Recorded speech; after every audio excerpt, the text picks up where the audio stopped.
3 spesimen, 2 platyhelminthes dan 1 nematoda. Di sini ada 3 spesies. Yang pertama itu ada Planaria sp. Nih. Jadi Planaria sp, kelihatan nggak? Mana ya? Nih. Nih, Planaria sp. Ini yang pertama Planaria sp. Ini yang kedua ada cacing hati Fasciola sp. Kemudian yang ketiga ada Ascaris sp atau biasa yang disebut cacing pita. Oke.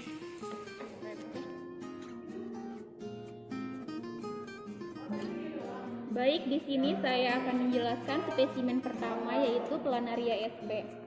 Jadi, Planaria termasuk dalam filum Platyhelminthes yang memiliki bentuk tubuh pipi dan simetri bilateral. Nah, bisa dilihat ya, Planaria di sini tuh berbentuk pipi. Planaria berhabitat di daerah bertemperatur 18 sampai 24 derajat Celcius dengan ketinggian antara 500 sampai 1500 cm. Planaria ini biasa ditemukan di air yang jernih, air yang belum terkontaminasi atau tercemar. Tubuh Planaria tersusun dari bagian kranial, truncus, dan caudal. Bagian kranial terdapat kepala dengan sepasang eye spot. Jadi kranial itu bagian terdapat kepalanya ya.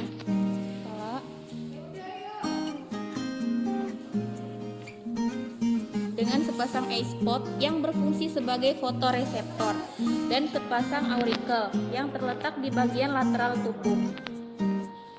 Planaria merupakan hewan tripoblastik acelomata dengan tubuh Planaria tersusun solid tanpa adanya koelom. Reproduksi pada Planaria dibagi menjadi dua, yaitu dengan reproduksi aseksual dan seksual. Pada reproduksi aseksual, Planaria membelah diri. Nah, ketika Planaria ini membelah dirinya menjadi dua, dia akan membentuk spesies baru. Kemudian, reproduksi seksual yaitu dengan pembentukan gamet, di mana dua Planaria berlekatan atau saling melekat di daerah ventral dan posterior. Dan terjadi kopulasi. Setelah mereka akan bereproduksi. Yang kedua yaitu Fasciola sp atau biasa yang disebut dengan cacing hati, merupakan anggota dari Trematoda atau Platyhelminthes. Cacing hati ini mempunyai ukuran panjang 2,5 sampai 3 cm dan lebar 1 sampai 1,5 cm. Pada bagian depan terdapat mulut meruncing yang dikelilingi oleh alat penghisap. Dan ada sebuah alat penghisap yang di sebelah ventral sedikit di belakang mulut. Bagian tubuhnya ini ditutupi oleh sisi kecil dari kutikula sebagai pelindung tubuhnya dan membantu saat dia bergerak. Cacing parasit ini biasa hidup di hati sapi, kerbau, kambing, maupun manusia. Fasciola ini memiliki siklus hidup secara tidak langsung, yaitu memerlukan siput sebagai inang antara. Reproduksi secara generatif bersifat hermafrodit, yaitu berkembang biak dengan cara pembuahan sendiri atau silang. Satu cacing Fasciola hepatica Satu cacing Fasciola sp mampu menghasilkan 2.000 sampai dengan 4.000 telur. Selanjutnya spesimen ketiga, yakni Ascaris sp atau cacing pita. Baik, di sini sudah tersedia 2 sampel. Saya akan menjelaskan Ascaris sp tersebut. Ascaris sp atau yang disebut cacing pita yang terdapat di dalam tubuh manusia, termasuk Nepatelminthes,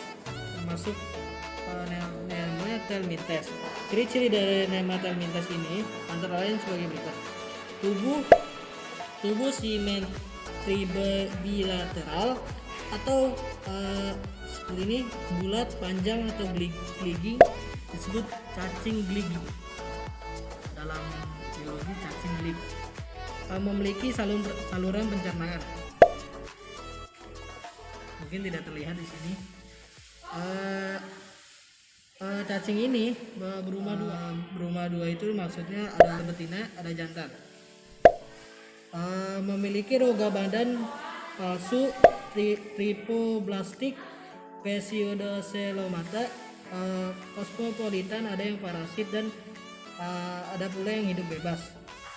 Ascaris sp tersebut menyebabkan penyakit yang disebut ascarisis. Mereka hidup di rongga usus halus, hidup pada rongga usus manusia atau babi. Cacing ini mempunyai ukuran yang berbeda-beda.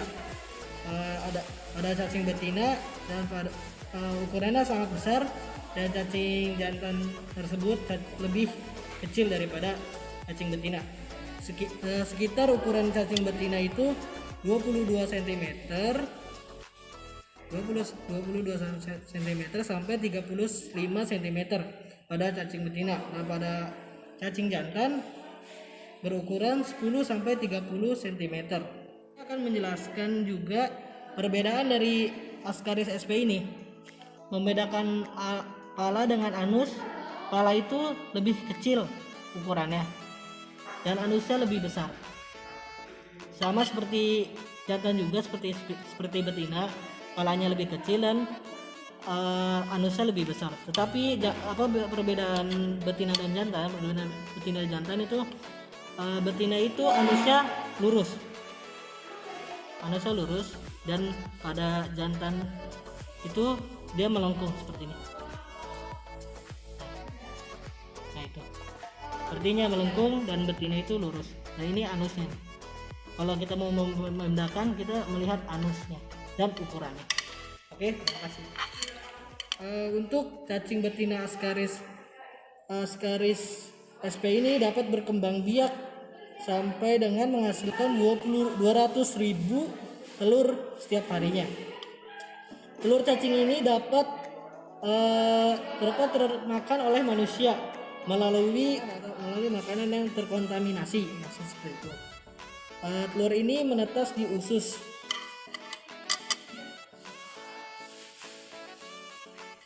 Kemudian berkembang masuk ke usus. Setelah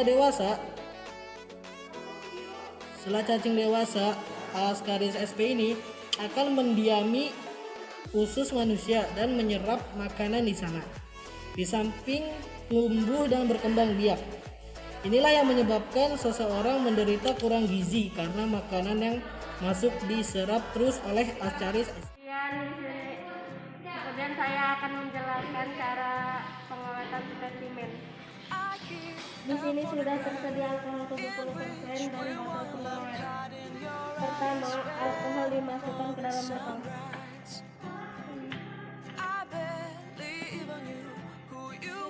Dimasukkan secukupnya.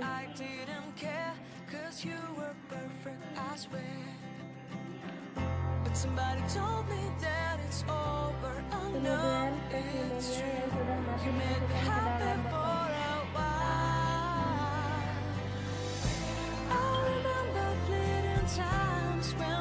On top of cars. Now I don't know you, you don't know me too. I remember fleeting times when we watched this spark so far.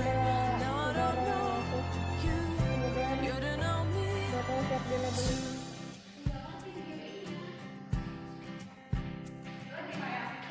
Stars shone in our eyes like the lights of fireflies. We were obsessed.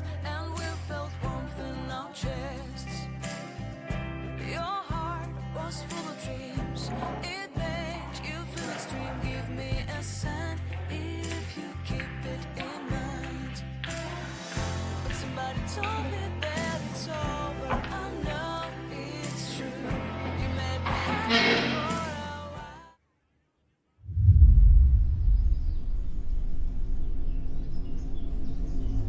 Like the way you hold me, hold me, hold me, hold me, hold me. I will never know. Feels so holy, holy, holy, holy, holy. That I can win this stupid thing called savage love. Get somebody, break your heart. Looking like an angel, but you're savage love.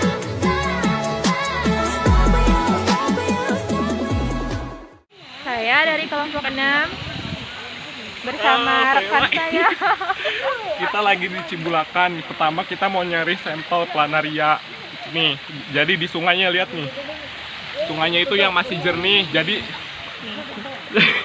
Jadi kalau masih jernih itu banyak planarianya. Kita pakai umpannya ini pakai ati ayam, terus dimasukin ke sini, dibolong-bolongin pakai ini botol plastik, terus disimpan di situ di sela-sela sungainya.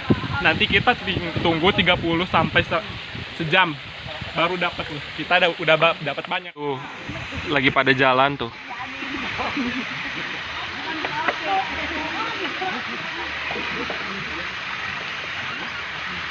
Iya, harus pakai air sungai mulu ininya.